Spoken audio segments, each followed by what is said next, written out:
타고난 재능이 거의 없어도 위인이 된 이들을 여럿 들 수 있다. 그들은 스스로의 노력을 통해 이름하여 천재가 되었다.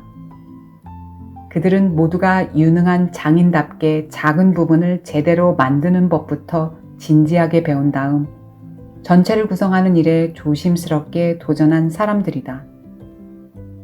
그들은 눈부신 전체에 감탄하기보다 작고 부수적인 것들을 만들고 개선하는 데서 즐거움을 느꼈고 그 과정들에 충분한 시간을 할애했다. 이 문장들이 여러분에게 어떤 의미를 던진다면 끝까지 제 영상을 시청해 주시기 바랍니다. 제가 사는 동안 무언가를 시도할 때 간과했던 부분들을 이 문장에서 꼬집어주고 있습니다. 지금까지 저 역시도 눈에 보이는 그럴싸함, 완전성, 훌륭한 평가, 이런 점들의 가치에 현혹되어 절대 거기에 이르지 못하는 스스로의 무능력함을 탓하며 살아왔습니다. 아, 나는 여기까지인가? 그래, 내 가족들을 한번 돌아봐. 고작 멋진 옷 한 벌을 골라들고는 세상 다 얻은 듯한 만족감을 느끼는 사람들의 유전자를 물려받은 나야. 그러니 특별한 능력 따위를 기대하는 건 주제넘은 거지. 욕심내지 말고 적당히 사는 거야. 여기서 더 밑으로 떨어지지만 않아도 남들 눈에는 그럭저럭 괜찮아 보이겠지? 혼자서 피아노를 배울 때도, 언어 공부를 할 때도, 아직 출판도 못한 소설을 썼을 때도 힘이 빠지는 순간 슬그머니 손을 놓으며 이렇게 핑계를 대곤 했습니다. 이름난 사람들은 어디까지나 뛰어난 능력을 타고난 덕일 뿐 아둥바둥 노력하고 버텨서 그 성과를 이뤄낸 것이 아니라는 생각을 했습니다. 누군가 불우한 환경을 딛고 한 국가의 대통령이 되고 올림픽에서 금메달을 따는 등의 뉴스나 책을 읽으면 그래도 그들에게는 남다른 무언가가 있었겠지 라며 그들의 가족적 배경을 들춰보곤 했습니다. 그들이 텔레비전에 나와서 자신들의 시간과 노력을 어떻게 쏟아부었는지 말할 때마다 저는 그 말을 끝까지 듣지조차 않았습니다. 그저 나와는 다른 사람들의 이야기라며 선을 그어버렸습니다. 모르긴 해도 승자는 자신들만의 비결이 있지만 밝히지 않으려 한다며 비꼬아 들었죠. 그들이 무슨 말을 하건 이미 그들은 평범한 우리와는 뼛속 깊이 다른 사람들이라는 생각에는 변함이 없었습니다. 만약 그들이 나와 다름없는 평범한 사람들일 뿐이라는 사실을 인정하게 되면 그동안 내가 멈춰섰던 이유가 다른 것이 아니라 바로 나 자신에게 있었다는 걸 받아들여야 했기 때문입니다. 곧 뭔가를 해낼 듯 우쭐해서 보란듯이 시작한 일들을 중도에 그만둔 이유가 단순히 나의 게으름 때문이라는 사실을 인정하고 싶지 않았습니다. 그렇게 되면 나의 가치가 사라져 버리지는 않을까 겁이 났기 때문이죠. 열심히 노력했지만 내가 도달하지 못하는 그 한계에 부딪혀 어쩔 수 없이 그만두어야 했다는 핑계를 대면 부끄러운 감정은 조금 덜 수 있었습니다. 정신이 번쩍 들 만큼 특별한 깨달음의 순간이 있는 건 아니었습니다. 하지만 최근 관련이 있는 많은 책들을 읽고 수많은 방송도 듣다 보니 그동안 매우 특별하다고 여겨왔던 그들이 평범한 우리와 크게 다르지 않다는 증거들을 얼마든지 찾을 수 있었습니다. 그들 역시 무언가를 새롭게 시작할 때는 두려움을 느끼고 실패하는 순간에는 좌절합니다. 아무리 해도 안 될 때는 신을 원망하기도 하고 울부짖으며 기도를 하기도 합니다. 차라리 훌훌 털어버리고 어디로 도망쳐버릴까 하는 생각을 하기도 합니다. 최근 대한민국의 대표 K-팝 그룹 멤버 중 한 명이 어떤 이유로 한동안 활동하지 못해서 자신들이 잊혀질까봐 두려웠다는 고백을 했죠. 새 앨범을 발표할 시기에도 많이 긴장되고 겁이 났다고 합니다. 너무나 세계적이어서 감히 눈앞에서 똑바로 바라보기조차 두려운 그들 역시 여러분이나 저나 똑같은 과정 속에서 살아갑니다. 다른 점이라면 그들은 멈추지 않았다는 것입니다.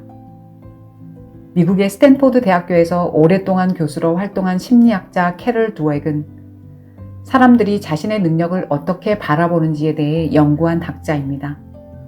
그녀는 자신의 연구를 바탕으로 내면 성장에 필요한 저서를 내놓기도 했습니다.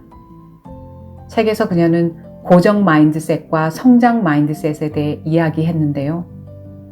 고정 마인드셋이란 말 그대로 나는 원래 이 정도야. 사람의 능력은 타고나는 거야. 라고 믿는 태도이고, 성장 마인드셋은 지금은 조금 부족해도 노력하면 더 나아질 수 있어. 라고 보는 태도라고 강조했습니다. 두에게 핵심 주장은 간단합니다. 성공하는 사람들은 특별해서가 아니라 실패를 해도 계속 배우고 시도하는 태도를 가지고 있다는 것이다. 하지만 대부분의 사람들은 실패를 하면 그것으로 모두 끝이다 라고 생각한다. 여기서 제가 하나 짚어보고 싶은 부분이 있습니다. 우리 주변에는 평생 동안 같은 자리에 앉아 기계를 조립하고 다리가 퉁퉁 부어 실핏줄이 다 터지도록 주방에서 음식을 만드는 사람들이 수두룩합니다. 또는 책상에 앉아 머리가 허옇게 새도록 설계도를 그리고 연구실 한쪽 구석에서 쪽잠을 자가며 무언가를 개발하는 데 몰두한 사람들도 많죠. 왜 그들은 평생 한눈 팔지 않고 자신의 일에 전념했지만 그 생활이 그다지 나아 보이지는 않는 걸까요? 눈가의 주름이 자글자글해지도록 같은 문을 들락거리면서도 여전히 월급날만 기다리고 있는 그들이 초라해 보이기까지 합니다. 그러나 우리는 감히 어떤 잣대로도 그들의 성공 여부를 판단할 수 없습니다. 그들 중에는 손가락 모양이 뒤틀리도록 평생 한 직장에 머물러 있으면서 가족들을 잘 보살피고 노후 준비를 든든하게 해둔 것에 만족하는 사람도 있을 겁니다. 또한 곧 가게 문을 닫아야 한다는 말을 연발하면서도 늘 같은 시간에 나와 힘겹게 셔터를 올리는 사람들은 자신이 하고 있는 일을 사랑하는 것일 수도 있습니다. 다만 그들이 매일 길들여진 일을 하는 중에도 조금 더 욕심을 내서 꾸준히 배우고 새로운 시도를 하는 열정을 잊지 않았더라면 그 결과는 크게 달라졌을 것입니다.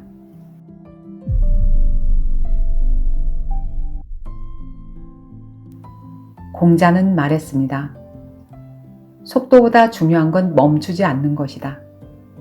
외에도 헤아릴 수 없이 많은 성공한 인물들이 타고난 능력보다는 끊임없이 지속해온 노력을 언급합니다.